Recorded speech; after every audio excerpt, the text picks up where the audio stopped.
చెప్పు. मतलब मुसलमान का मतलब कांग्रेस, कांग्रेस का मतलब मुसलमान. మంచి మర్యాద లేని ఎదవల్లారా, ఏం జన్మరా మీది? నమ్మ బతుకు బురదలో పంది బతుకుతుంది, నువ్వు బతుకుతున్నావు ఎందుకురా? ఎదవన్నారు ఎదవ ఎదవ. ఏం ఫీల్ ఉన్నది మామయ్య? ఏమిరా ఉపయోగం దేశానికి నీ వల్ల? हर हर महादेव दोस्तों, स्वागत है आपका एक और ब्रांड न्यू वीडियो के अंदर। तो जल्दी से वीडियो को लाइक कर दो, चैनल को अभी तक आपने सब्सक्राइब नहीं करके रखा है तो भाई जल्दी से चैनल को सब्सक्राइब कर दो और नीचे कमेंट बॉक्स के अंदर हर हर महादेव का नारा जरूर लगा देना, क्योंकि वीडियो को हम हर हर महादेव के नारे से ही शुरू करने।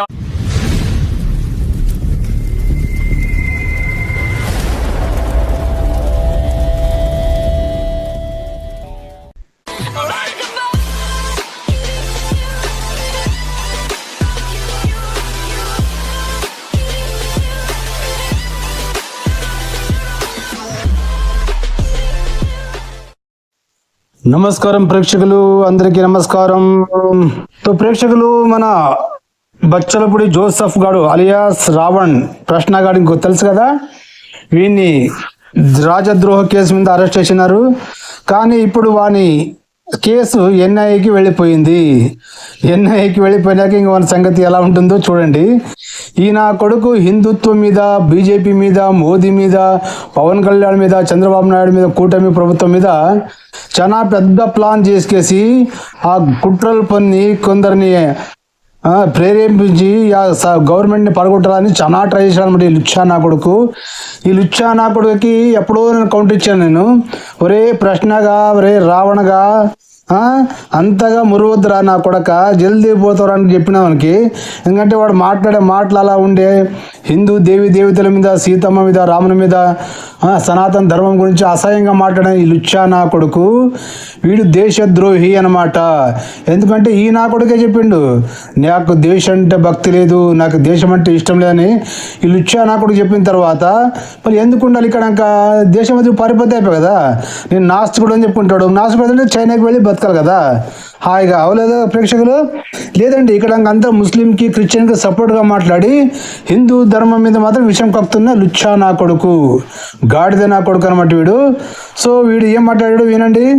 నేను దేశభక్తుడిని కాదు, నాకు దేశం అంటే భక్తి లేదు. మీరు కరెక్ట్ గానే ఉంటున్నారు. నాకు దేశం అంటే భక్తి లేదు, నేను దేశభక్తుడిని కాదు. హిందూయిజం పక్క కొంత రాజ్యంలో తరిమించుకొని రాముడు అని చెప్పనంటే ఎలా ఉంటది? మేము మర్చిపోతాం అనుకుంటే మటుకు మీరు చాలా పెద్ద తప్పు చేస్తాను. మేము మర్చిపోం, చేద్దాం ఒకరోజు అందరూ చేద్దాం. పగటిపూట అంతా లెటర్లు అడిగించండి, రాత్రిపూట మన కొత్తగా చేరిన కానిస్టేబుల్స్ ఉన్నారుగా, వాళ్ళకి వీడి మీద ఇంట్రాగేషన్ నేర్పించండి. 3rd డిగ్రీ, ఈ గోల్డ్ పీకడం, ఐస్ పెట్టడం, ఇలాంటివన్నీ. ఒక్కో రోజు ఒక్కో పోలీస్ స్టేషన్.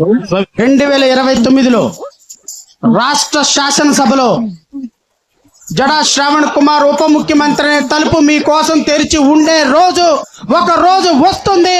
ఆ రోజు కోసం మీరందరూ కూడా వేచి చూడండి. ఇప్పుడు ఆయన్ని రావణ్ అని పిలవాలా, జోసఫ్ అని పిలవాలా? అరే రే పెద్ద సమస్య వచ్చి పడిందే. అతను జోసఫ్ గా ఎవరు మార్చింది? ఎవరు? రావణ్ ని జోసఫ్ గా మార్చింది ఎవరు?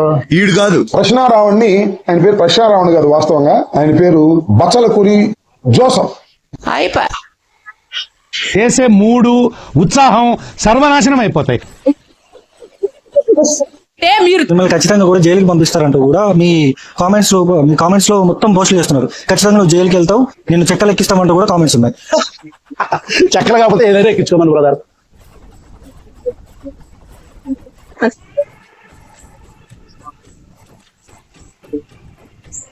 అందరికీ నమస్తే అండి. ఏపీ గవర్నమెంట్ కి ధన్యవాదాలండి. మమ్మల్ని మీరు ఏం చేయాలనుకుంటున్నారో మాకు అర్థం కావట్లేదు, కానీ మా వారిని స్టేషన్ల మీద స్టేషన్లు తిప్పుతున్నారు. ఆయన నిజంగానే తప్పు మాట్లాడారంటే కేసుల మీద కేసు వేస్తున్నారు. వాటన్నిటికీ ఆయన బెయిల్స్ తెచ్చుకుంటున్నారు, మళ్ళీ వేస్తున్నారు, మళ్ళీ తెచ్చుకుంటున్నారు. బట్ ఎందుకంటే ఇంత హెరాస్ చేస్తున్నారు? అవసరమా మీకు? తొక్కేశారమ్మా, లోకల్ పాలిటిక్స్ టాలెంట్ అంతా తొక్కేశారమ్మా. ఒక మంచి నోట్ నుంచి ఒకరు మాట్లాడితే తప్పు, ఇంకొకరు మాట్లాడితే తప్పు కాదు అన్నప్పుడు ఇవే కేసులు పవన్ కళ్యాణ్ గారి మీద కూడా వేయాలి కదండి. ఆయన మాట్లాడిందే మా వారు మాట్లాడారు. మా కుటుంబం మొత్తాన్ని చంపేయాలనుకుంటే ఒకేసారి చంపేయండి. సో విన్నారు కదా ప్రేక్షకులు, ఈవిడ జోసఫ్ పెండ్లాం అనమాట. వాడే రావణాన్ని పెండ్లాము. బెయిల్ మీద బెయిల్ తెచ్చుకుంటుంటే మీరు ఎందుకు కరెక్ట్ చేస్తున్నారు, ఒక్కసారి చంపేయని చెప్తుంది. ఒకరు మాట్లాడితే ఒక లెక్క, ఇంకొకరు మాట్లాడితే ఇంకొక లెక్క అని చెప్పేసి చెప్తుంది. అంటే పవన్ కళ్యాణ్ అలా మాట్లాడారు కదా, ఆయన కూడా కేసు పెట్టారు అంటుంది. మళ్ళీ పెట్టి కేసు నీకు ఎవడొద్దని చెప్పాడు? పవన్ కళ్యాణ్ మాట్లాడింది ఏంటి, నీ మొగుడు మాట్లాడింది ఏంటి? సే అర్థం ఉందా? మా హిందూ ధర్మాన్ని, హిందూ దేవి దేవతను తిడతాడా? పవన్ కళ్యాణ్ అంటే ఒక డిప్యూటీ సీఎం అంటే ఎలా ఎక్కడ తిట్టొచ్చా? రాజ్యాంగం హక్కు ఇచ్చింది అలా. అవునే, సిగ్గు శరం లేని ముండా. సో ప్రేక్షకులు విన్నారు కదా, వీడు చెప్పాడు కదా నాకు దేశభక్తి లేదు అనికేసి. దేశభక్తి లేనప్పుడు పోరా, ఎక్కడో చాయ్ కదా నువ్వు నాచుకోవడం చెప్పుకుంటున్నావు కదా, చైనాకి వెళ్ళి బతుకు కదా, దేశంలో ఎందుకున్నావు దేశభక్తి లేనప్పుడు కదా ప్రేక్షకులు. సో వీడిని ఎన్ఐ డిపార్ట్మెంట్కి పంపించారు ప్రేక్షకులు. వీని యాక్చువల్లీ రాజద్రోహ కేసు కింద అరెస్ట్ చేసిండ్రి. అది కాస్త నేషనల్ ఇన్వెస్టిగేషన్ అఫేషన్ పోయింది. అది ఏం ప్రేక్షకులు ఇంకా వీని ఆట కట్టించినట్లే, వీని వెనక ఎవడు ఉన్నాడు ఎవరు లేదు మొత్తం రిపోర్ట్లు వాడు ప్రకాష్ రాణి ఎందుకు కలుసుండేడు సార్కి అని మన మగధా న్యూస్ లో శ్రీలక్ష్మి గారు చెప్తున్నారు. అది విందామండి. Very good morning, welcome to Magadha news. నేను ఎస్ఎస్ లక్ష్మి. ప్రశ్న జోసెఫ్ కేసు ప్రస్తుతానికి గన్నవరం కోర్టు దగ్గర నుంచి విజయవాడలో ఉన్న ఎన్ఐఏ కోర్టుకు బదిలీ అయింది. గన్నవరం కోర్టులోనే ఇప్పటి వరకు ఉంది. ఏడీఎస్జే కోర్టులో ఇప్పటి వరకు ఉన్న దీనిని పోలీసులు తీసుకువెళ్లి ఇప్పుడు విజయవాడలో ఉన్న 2వ అదనపు జిల్లా జడ్జి కోర్టు అయిన ఎన్ఐఏ కోర్టుకు బదిలీ చేయడం జరిగింది. అంటే ఏంటి, ఎన్ఐఏ పరిధిలోకి వెళ్ళిపోయిందన్నమాట. ఎన్ఐఏ అంటే నేషనల్ ఇంటెలిజెన్స్ ఏజెన్సీ. వీళ్ళ స్థాయిలోనే విచారణ జరపాలి. ఇది రాష్ట్ర పోలీసులు రాష్ట్ర స్థాయిలో చేసే ఎంక్వైరీ కాదు అని తెలిసిన తర్వాత ఇప్పటి వరకు రాష్ట్ర స్థాయిలో ఎంతెంత డేటా అయితే కలెక్ట్ చేశారో ఆ డేటాతో సహా పూర్తిగా ఎన్ఐఏ కోర్టుకి బదిలీ చేయడం జరిగింది. అంటే ఇప్పుడు ఎన్ఐఏ ఇన్వాల్వ్ అవుతుంది అన్నమాట. అసలు ఎన్ఐఏ ఏ విధంగా ఇన్వాల్వ్ అవుతుందో మనం తెలుసుకోవాలి. ఎన్ఐఏ అనే సంస్థ ఎంహెచ్ఏ పరిధిలో ఉంటుంది, మినిస్ట్రీ ఆఫ్ హోమ్ అఫైర్స్ పరిధిలో ఉంటుంది. అంటే రావణ కేసు ఇప్పుడు ప్రస్తుతానికి ఎన్ఐఏ తద్వారా మినిస్ట్రీ ఆఫ్ హోమ్ అఫైర్స్ చేతుల్లోకి వెళ్ళింది అనమాట. అసలు ఎన్ఐఏ ఏ విధంగా ఎంటర్ అవుతూ ఉంటుంది అంటే ఇలాంటి ఇష్యూస్ లో ఒకటి రాష్ట్ర ప్రభుత్వాల ద్వారా రాష్ట్రాలే తీసుకువెళ్లి ఎన్ఐఏకి అప్పగించడం ఉంటుంది కొన్ని కేసులు. అంటే ఇది మా పరిధి కాదు, మీరే దీన్ని ఛేదించాలి అని చెప్పి రాష్ట్ర ప్రభుత్వాలు ఇవ్వడం అనేది ఒకటి ఉంటుంది. అలాగే number 2 ministry of home affairs ద్వారా సుమోటోగా తీసుకుని ఇలాంటి కార్యక్రమాలు ఏదైనా జరిగినప్పుడు దానిని ఎన్ఐఏకి పరిధిలోకి తీసుకునే విధంగా ఎన్ఐఏని ఆదేశించడం అనేది ఉంటుంది. ఈ 2 రకాలుగా ఎన్ఐఏ పరిధిలోకి కేసులు వెళుతూ ఉంటాయి. మరి ఇప్పుడు జోసెఫ్ ని రాష్ట్ర ప్రభుత్వమే ఎన్ఐఏ చేతుల్లో పెట్టిందా అంటే ఖచ్చితంగా అలాగే కనబడుతుంది. ఇక్కడ ఉన్న అంటే గన్నవరం పోలీసులు ఈ కోర్టులో నుంచి దీనిని ఎన్ఐఏ కోర్టులోకి అప్పగించారు అంటే ఇది పూర్తిగా అక్కడే విచారణ జరగాలి అనేది ఫైనల్ కంక్లూజన్ కి వచ్చినట్టు తెలుస్తోంది. ఎందుకంటే దీని వెనుకున్న కింగ్ పింగులను పట్టుకోవాలి అంటే ఇది ఇక్కడున్న రాష్ట్ర స్థాయి పోలీసులకు సాధ్యం కాదు. ఎన్ఐఏ నేషనల్ ఇంటెలిజెన్స్ ఏజెన్సీ వీళ్ళ ద్వారానే ఈ లింక్స్ అన్ని బయట పెట్టే అవకాశాలు ఉంటాయి. ఎవరెవరు కింగ్ పిన్స్ ఉన్నారు, నిజానికి ఇంతకు ముందు తెలిసిన విషయం ఇతడు వెనుక ఉన్న వ్యక్తులు ఎవరైతే ఉన్నారో వాళ్ళందరూ అంటే ఇతడితో పాటు పనిచేస్తున్న సిఇఓ గమన కానీ ఆమె వెనుకున్న ఇంకో వ్యక్తి కానీ ఆ వెనుకున్న ఇంకెవరెవరు ఉన్నారో ఆ లింక్స్ అన్ని కూడా డేటా బయటకు వస్తుంది.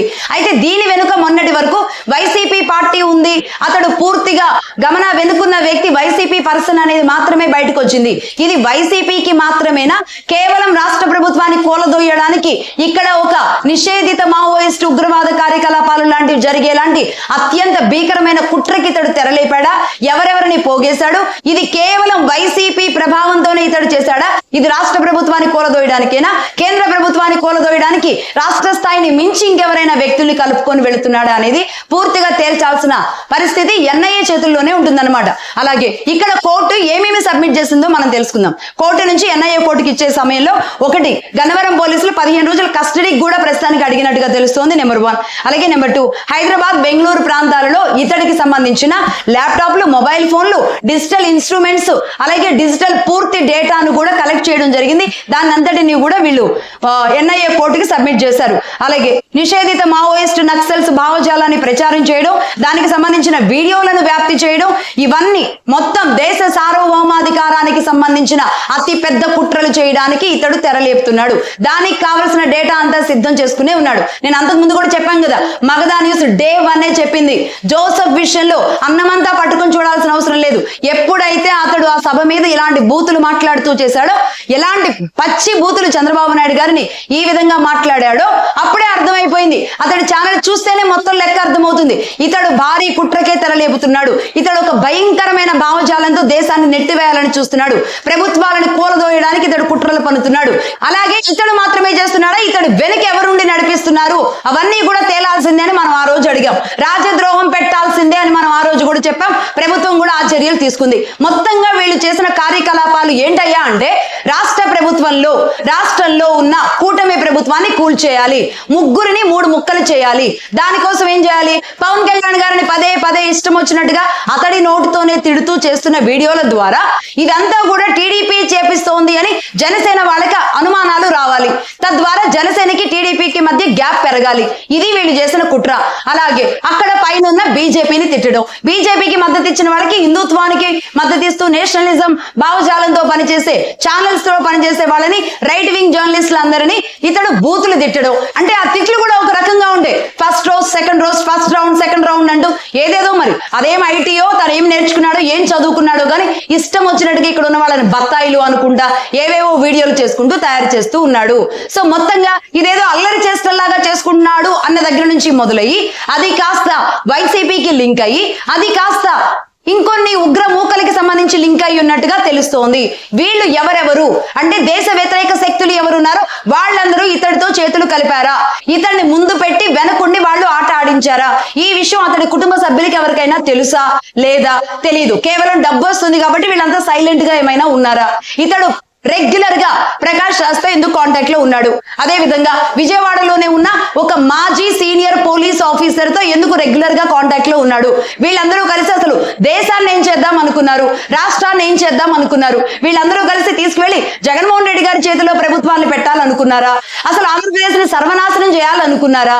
ఏమనుకున్నారో అర్థం కావడం లేదు. కానీ అతి పెద్ద భారీ కుట్రలకి అంచెలంచెలుగా ఒక్కొక్క స్టెప్ దాటి అతడు వెళ్ళిపోయాడు. ఇతడిని స్లోగా ఆ కుట్రల్లోకి ఎవరైనా కావాలనే లాగారా? లేదు అంటే ఇతడే వాళ్ళని వెతుక్కొని వాళ్ళ జోనర్లో పనిచేయాలని ఈ దేశానికి వ్యతిరేకంగా ఈ రాష్ట్రానికి వ్యతిరేకంగా పనిచేద్దాం అనుకున్నాడా? ఏదేమైనా జోసెఫ్ ఎవరైతే ఉన్నాడో ప్రశ్న రావణ్ అనే పేరు పెట్టుకొని ఈ రాష్ట్రాలలో అతను చేసిన వీడియోలు, అతడికి ఫాలోవర్స్, ఇక్కడ ఉన్న వాళ్ళ ఎంతమందిని ప్రభావితం చేశాడు అనే చిట్టా లెక్కంతా కూడా పోలీసులు ప్రస్తుతానికి తీసినట్టుగా తెలుస్తుంది. ఈ డేటా కలెక్షన్ లో భాగంగా ఎడ్మా మీద చేసిన వీడియోలు, హిందుత్వం మీద చేసిన వీడియోలు, సీతారాములని అపహాస్యం చేస్తూ దరిద్రాతి దరిద్రంగా నీచంగా మాట్లాడిన వీడియోలు, ఇలాంటి డేటా కూడా తీస్తున్నారు. ఎందుకంటే వాళ్ళు డిలీట్ చేసేసారు. ఇందులో సీఈఓగా గమన ఉంది. నిజానికి వీళ్ళిద్దరికీ తెలియకుండా ఛానల్లో ఏది జరగదు. బట్ ఇక్కడ గమన ఎంతవరకు నిజాలు బయట పెడుతుంది, ఎంతవరకు వాస్తవాలతో తనైనా సరే అప్రూవల్ గా మారితే గనక మొత్తం సెట్ అయిపోతుంది. ఎన్ఐఏ గమనాన్ని కూడా పిలిచి విచారించే అవకాశాలు ఉన్నాయా, వెనుకున్న ఆ వ్యక్తులను కూడా పిలిపించే అవకాశాలు ఉన్నాయా తేలాలి. బట్ ఇక్కడ గమన విషయంలో మగధా న్యూస్ ఒకటైతే చెబుతుంది, ఇక్కడ రావణ్ ని మనం ఎంత సీరియస్ గా మాట్లాడామో తప్పు చేస్తే గమనాన్ని కూడా అంతే సీరియస్ గా మాట్లాడతాం. కానీ ఆ అమ్మాయి ఒక స్త్రీ కాబట్టి తనకేదో ఇల్లీగల్ గా ఎఫ్ఐఆర్స్ ఏదో క్రియేట్ చేస్తూ మగధా న్యూస్ ఎప్పటికీ మాట్లాడదు. అదేదైనా ఉంటే అది తన పర్సనల్ ప్రాబ్లం అవుతుంది. కానీ ఎక్కడ కూడా పర్సనల్ విషయాల్ని మగధా న్యూస్ లేవనెత్తదు. మహిళల గౌరవానికి భంగం కలిగేలాగా మగధా న్యూస్ ఎట్టి పరిస్థితుల్లో మాట్లాడదు. మహిళల గౌరవానికి మాత్రమే కాదు, మగవాళ్ళైనా సరే వాళ్ళ వ్యక్తిగత విషయాలకు సంబంధించి ఇలాంటివి మగధా న్యూస్ ఎంటర్టైన్ చేయదు. ఫస్ట్ ఆఫ్ ఆల్ అంటే రేటింగ్స్ కోసమో వ్యూస్ కోసమో ఇలాంటి దరిద్రాలని ఎంటర్టైన్ చేయదు. అలాంటివి మగధా న్యూస్ మాట్లాడదు. రైట్, ఇక అది అలా ఉంచుదాం. ఇక ఇప్పుడు అసలు విషయానికి వద్దాం. ఈ 2 తెలుగు రాష్ట్రాల్లో కేవలం జోసెఫ్ ఒక్కడు మాత్రమే ఉన్నాడా ఈ భావజాలానికి గురై ఈ విధంగా ఛానల్స్ నడుపుతూ? ఎంతమంది ఉన్నారు ఒక్కసారి ఊహించుకోండి. ఆ లెక్క తీసే ప్రయత్నాలు ఇప్పుడు ఎన్ఐఏ చేస్తుంది. ఇతడికి మద్దతు ఇచ్చిన వాళ్ళు ఎవరు, ఫోన్ చేస్తున్న వాళ్ళు ఎవరు, వీళ్ళంతా ఎన్నిసార్లు సమావేశమయ్యారు, వీళ్ళని వెనకుండి నడిపిస్తున్న వాళ్ళు ఎవరు, వీళ్ళకి ఈ నరేషన్, ఈ భావజాలం, ఈ స్క్రిప్ట్ అంతా ఎవరిస్తున్నారు, వీళ్ళకి డబ్బు ఏ రూపంలో వస్తుంది, ఏ దేశాల నుంచి వస్తుంది, ఈ బయట దేశాలకి వీళ్ళకి రావడానికి డబ్బుకి మధ్యలో ఉన్న బలమైన అడ్డుగోడ ఉన్న ఒక బలమైన వ్యక్తులు ఎవరు? ఈ చిట్టాలన్నీ బయటికి తీసుకొస్తుంది ఎన్ఐఏ. ఒక్క రకంగా చెప్పాలంటే తోలు తీసి ఆరేస్తుంది. మొత్తం ఒక్కొక్కళ్ళ లెక్కలన్నీ కూడా బయటకు వస్తాయి. ఇతడికి మద్దతు ఇచ్చిన వాళ్ళు ఎవరు, తెలిసిచ్చారా తెలియక ఇచ్చారా, కాదు ఇతడి కుట్రలో భాగస్వాములు ఎవరు, అందరూ కలిసి పనిచేస్తున్న ఒక కోర్ టీం ఎవరు, ఇవన్నీ కూడా బయటకు వస్తాయి. ఏ సమావేశాలకి ఇతన్ని ఎవరు పిలిచారు, వీళ్ళ మధ్య ఉన్న లింక్స్ ఏంటి, ఇవన్నీ కూడా బయటకు వస్తాయి అన్నమాట. వీళ్ళందరూ దేశ వ్యతిరేక శక్తులుగా ఈ రాష్ట్రాలలో ఎంతమంది ఉన్నారు ఆ లెక్క ఖచ్చితంగా తేలాలి. ఇప్పటికే ఈ తెలుగు రాష్ట్రాన్ని పట్టి పీడిస్తున్న ఇలాంటి మూక ఎవరైతే ఉన్నారో ఆ మూక అందరినీ కూడా తీసుకువెళ్ళి ఇదే మీదే ఉపా కేసులు పెట్టాలి అని మగధా న్యూస్ మొదటి నుంచి అదే చెబుతుంది. లేదంటే ఎంత నీచంగా అసహ్యంగా ఏది దొరికితే అది మాట్లాడేలాగా తయారైన ఈ మూక ఆట కట్టించాల్సిందే ఒకటి. అలాగే ఇంకొకటి చెబుతున్నా, మొన్న ఆగస్టు 15 సాక్షిగా ప్రధాని గారు ఎర్రకోట మీద ఆయన ప్రసంగంలో ఒక మాట అన్నారు. ఏమన్నారు? దిమాగీ నక్సల్స్ ఎక్కువైపోయారు దేశంలో అన్నారు. అడవిలో ఉన్న నక్సల్స్ ని మనం అణిచివేయగలిగాం, అక్కడున్న వాళ్ళని జనజీవన స్రవంతిలోకి తీసుకురాగలిగాం. ఈ రోజు గన్నులు పట్టిన వాళ్ళ చేత పెన్నులు పట్టించే స్థాయికి మనం వచ్చాం. కానీ ఇదే దేశంలో పెన్ను పట్టుకుని ఉన్న వాళ్ళే దిమాగీ నక్సల్స్ లాగా మారారు. దిమాగీ నక్సల్స్ అంటే ఏం లేదు, మేధావుల ముసుగుల్లో ఈ దేశాన్ని ఇష్టపడరు, ఈ దేశ ప్రభుత్వాలను ఇష్టపడరు, హిందుత్వాన్ని ఇష్టపడరు, దేశానికి ఏదైనా మంచి జరిగితే ఇష్టపడరు. ఇదే గుర్తుంచుకోండి. దేశానికి ఏదైనా మంచి చేయడానికి కొత్త కొత్త కార్యక్రమాలు తీసుకొని ఏదైనా మార్పులు చేర్పులు చేసుకోవడానికి కేంద్ర ప్రభుత్వం గాని రాష్ట్ర ప్రభుత్వాలు గాని ఏదైనా కార్యాచరణ మొదలు పెట్టారనుకోండి, వీళ్ళు ఏం చేస్తారు? దానికి ఆపోజిట్ గా ఒక నరేషన్ బిల్డ్ చేసి మొత్తం సమాజంలోకి తీసుకెళ్తూ ఉంటారు. ఇది వీళ్ళు ఇన్నేళ్లుగా వీళ్ళంతా చేసుకొస్తున్న పని ఇదే.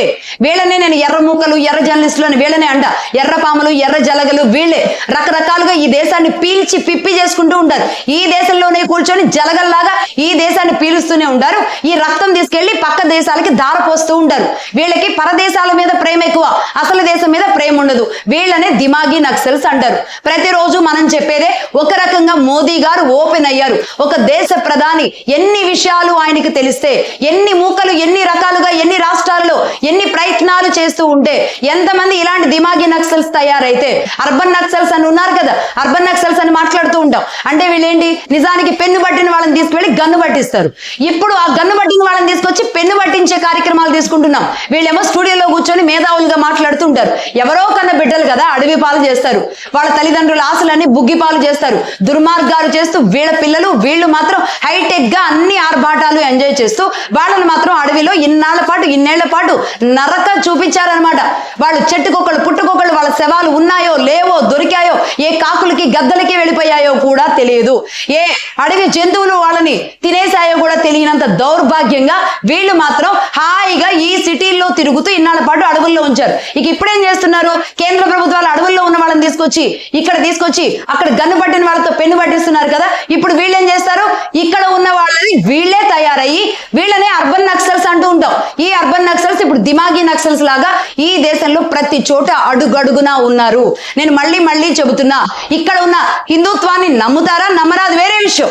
వాళ్ళకి ఇంకేదైనా మతం ఉంటుందా, ఆ మతాన్ని వాళ్ళు పాటిస్తారా గౌరవంగా, అది వేరే విషయం. అసలు ఏ మతాన్ని నమ్మకుండా మేము ఉంటామా అది కూడా వేరే విషయం. కానీ ఇంకొక మతం మీద, అది కూడా హిందూ మతం మీద మాత్రమే విషం చిమ్ముతూ ఉంటారు చూడండి, అలాంటి వాళ్ళతో జాగ్రత్త. ఈ దేశాన్ని పదే దూషిస్తూ అసలు ఈ దేశం మిగతా దేశాలతో పోల్చుకుంటే చీప్ అని, తక్కువ అని అవహేళన చేస్తూ ఉంటారు చూడండి, వాళ్ళతో జాగ్రత్త. అంతేకాదు ఈ దేశాన్ని ఎంత తక్కువ చేయాలో అంత తక్కువ చేసి అప్పటికీ తక్కువ కాకపోతే ఏకంగా దేశ ప్రధానికి ఇల్లీగల్ మాటలు అంటగడుతూ ఓపెన్ గా మాట్లాడతారు చూడండి, వాళ్ళతో జాగ్రత్త. దేశం కోసం మాట్లాడే వాళ్ళు దేశ వ్యతిరేకులు ఈజీగా అర్థమైపోతారు. వీళ్ళ ట్రాప్ లో దయచేసి పడొద్దు. ఇప్పుడు ఇంకో విషయం మాట్లాడాలి. మొన్న సుప్రీంకోర్టు జడ్జి గారు యువతని కాక్రోచ్ లాగా తయారయ్యారు అన్నారని కాక్రోచ్ పార్టీ అని చెప్పి మొన్నటి దాకా 2-3 నెలల పాటు వీళ్ళు కాక్రోచులు అని తిరిగారు కదా. ఇక ఇప్పుడు ప్రస్తుతానికి దాన్ని తగ్గించారు. మొన్న ప్రధాని మోడీ గారు దిమాగీ నక్సల్స్ అన్నారని మళ్ళీ ఆన్లైన్ లో దిమాగీ నక్సల్స్ అని పెట్టారు. అయితే ఇప్పుడు దీనికి మాత్రం జెన్జీ అని చెప్పడానికి, ఆ పేరు పెట్టడానికి భయపడుతున్నారు. ఎందుకంటే నిజానికి కేజ్రీవాల్, రాహుల్ గాంధీ, ఈ సో కాల్డ్ ఎవరైతే ఉన్నారో మేము జెన్జీలా, వాళ్ళు జెన్జీల వయసు ఎంత ఉంటుంది?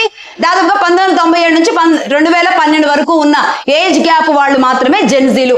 కానీ ఈ గ్యాప్ లో ఈ ఏరియాలో పుట్టిన అంటే ఈ 30 ఏళ్ల వయసు వరకు ఉన్న వాళ్ళని ఇప్పుడు జెన్జీలను కాక్రోచులుగా ఎప్పుడైతే రుద్దారో ఇప్పుడు అసలైన జెన్జీలు బయటకు వస్తున్నారు.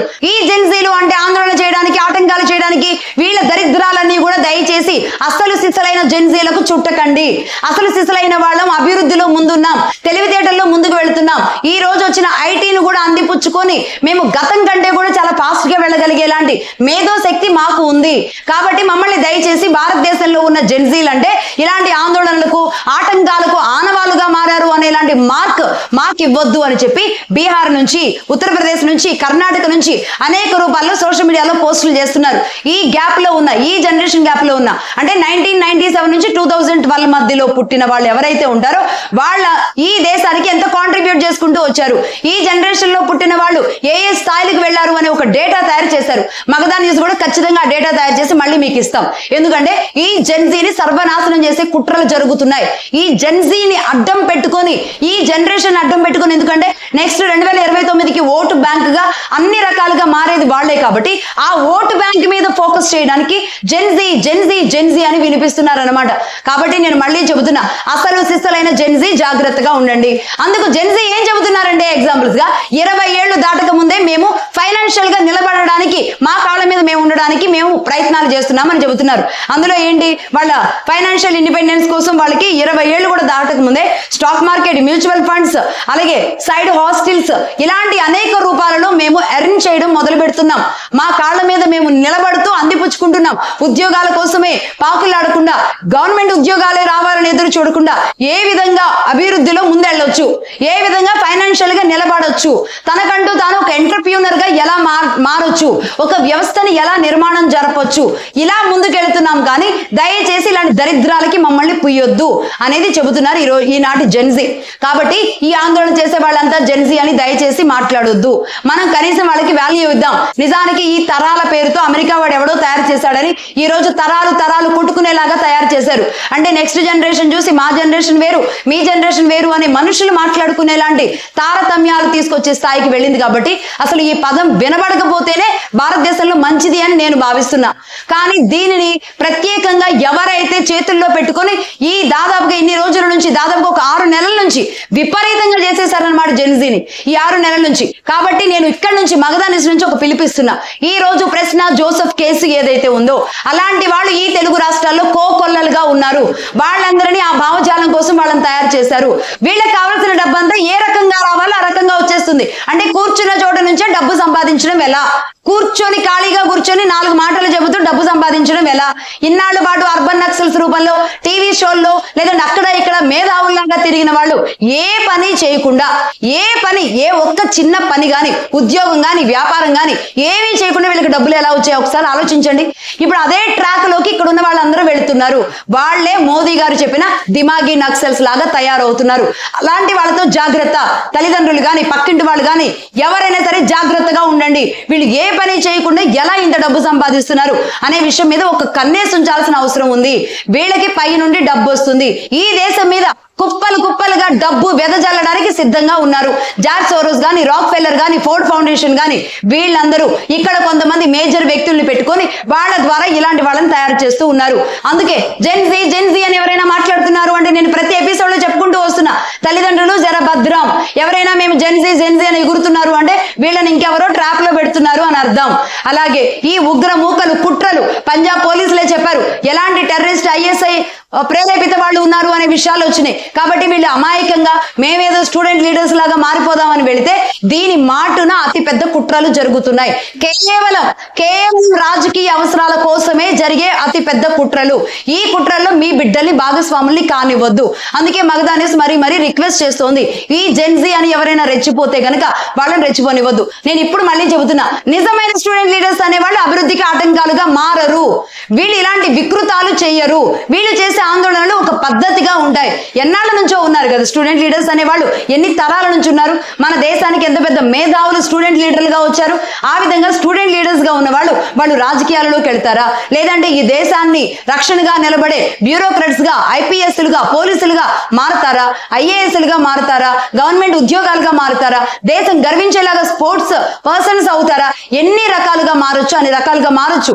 స్టూడెంట్ లీడర్షిప్ అనేది మీ మేధో శక్తిని పెంచడానికి, మీలో ఉన్న లీడర్షిప్ క్వాలిటీని పెంచడానికి ఉపయోగపడాలి కానీ ఇలాంటి జోసెఫ్లను తయారు చేయడానికి ఉపయోగపడకూడదు.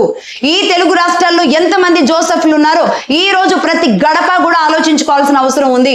ప్రతి ఛానల్ చూసేవాళ్ళు, మీ చేతిలో ఫోన్ పట్టుకొని చూసేవాళ్ళు మీకు మీరే డిసైడ్ చేసుకోండి, ఎవరు దిమాగి నక్సల్స్ లాగా ఉన్నారు, ఎవరు దేశం కోసం పనిచేస్తున్నారు, మనం ఎవరి మాట వినాలి, ఎవరి ట్రాప్ లో పడకూడదు, ఇది మీరు తెలుసుకోవాల్సిన అవసరం ఉంది.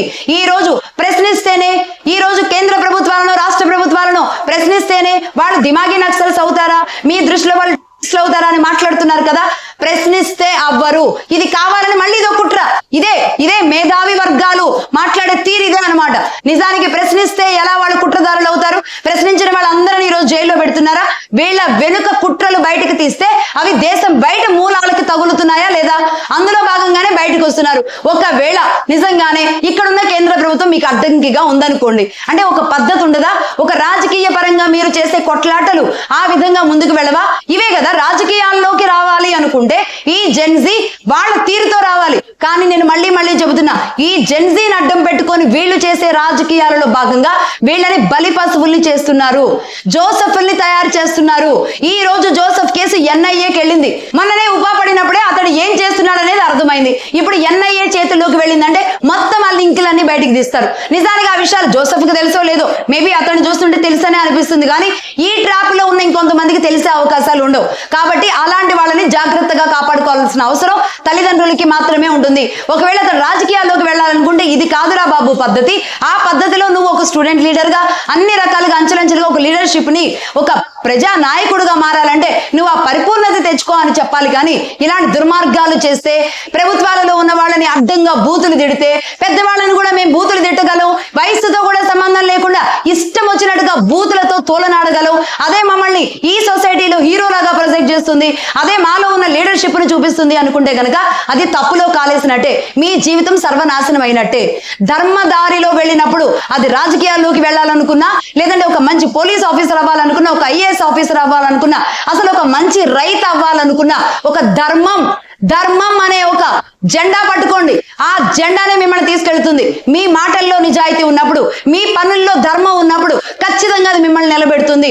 కాదు అంటే కనుక ఆ ధర్మమే మిమ్మల్ని బలి తీసుకుంటుంది. నిజాయితీగా ఏ పని చేసినా సరే అది నిజాయితీగా నిలబెడుతుంది. అంతేగాని ఎప్పుడైతే అధర్మంలోకి వెళ్ళడానికి, పక్కవాడిని పడగొట్టడానికి, పక్కవాడిని కూల్చడానికి అధర్మ మార్గంలో ఎప్పుడైతే వెళతారో అప్పుడే మీ పతనం మొదలైంది, మీ సర్వనాశనం మొదలైంది. అది మగధా న్యూస్ చెబుతోంది. అది ఎవరైనా సరే.